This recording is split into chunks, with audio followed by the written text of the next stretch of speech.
بسم اللہ الرحمن الرحیم۔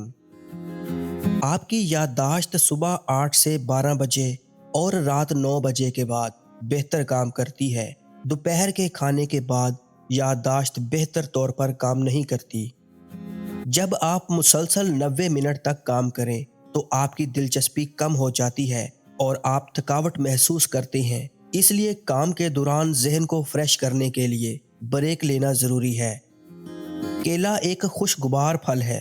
صرف ایک کیلا کھانے سے آپ کا غصہ، اداسی اور چڑچڑاپن کم ہو جاتا ہے۔ خواتین ان لوگوں کے سامنے اونچا بولتی ہیں جنہیں وہ پسند کرتی ہیں۔ کینسر کی بجائے حسد سے لوگ زیادہ مرتے ہیں۔ جتنی تیزی سے آپ کھاتے ہیں، آپ کا وزن بھی اتنی ہی تیزی سے بڑھتا ہے۔ اگر آپ کو بہت زور سے چھینک آئے تو آپ کی پسلی ٹوٹ سکتی ہے۔ رات کو کی جانے والی گفتگو عموماً سچی ہوتی ہے، کیونکہ تھکاوٹ میں انسان جھوٹ نہیں بولتا۔ جب کوئی شخص یا کوئی چیز آپ کو تکلیف پہنچائے تو غصہ آنا فطری ہے، لیکن اسے نظر انداز کرنا اور ذہن سے نکال دینا آپ کی جسمانی اور ذہنی صحت کے لیے بہتر ہے۔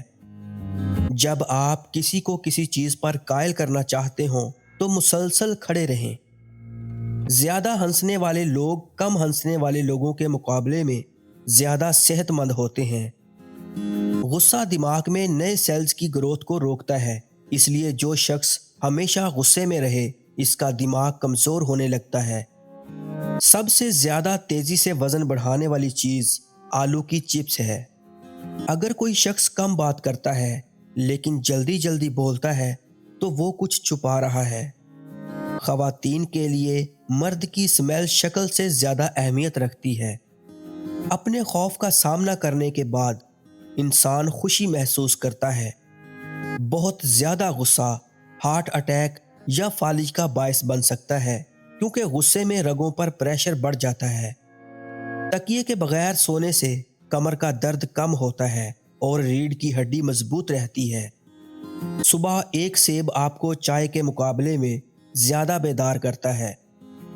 ریسرچ سے ثابت ہوا ہے کہ ہنسنے سے وزن کم کرنے میں بہت مدد ملتی ہے۔ شہد وہ واحد خوراک ہے جو کبھی خراب نہیں ہوتی۔ جب آپ کسی سے معلومات حاصل کرنا چاہتے ہیں تو اس کی آنکھوں میں مسلسل دیکھیں۔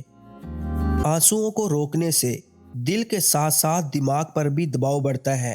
اس سے گریز کریں، کیونکہ رونا آپ کی صحت کے لیے اچھا ہے۔ خوبصورتی نیند کے دوران پیدا ہوتی ہے، کیونکہ نیند گندگی سے خراب ہوئی سکن کو ٹھیک کرتی ہے اور نئی سکن پیدا ہوتی ہے۔ دوپہر کی نیند ہارٹ اٹیک کے چانسز کو کم کرتی ہے۔ رات میں انسان تھکاوٹ کا شکار ہوتا ہے، اس لیے رات کو جو فیصلے کیے جائیں وہ ہمیشہ غلط ہوتے ہیں۔ اگر آپ کی شخصیت غصے والی ہے تو آپ میں دل کی بیماری کے چانسز زیادہ ہیں۔ اگر آپ چھینک کو دبانے کی کوشش کریں گے تو آپ کے سر یا گردن میں خون کی نالی پھٹ سکتی ہے اور آپ مر سکتے ہیں۔ اگر آپ دن میں 11 گھنٹے سے زیادہ بیٹھتے ہیں تو اگلے 3 سالوں میں آپ کے مرنے کے 50% چانسز ہیں۔ طلاق کی ایک وجہ گندگی اور ناپاکی ہے۔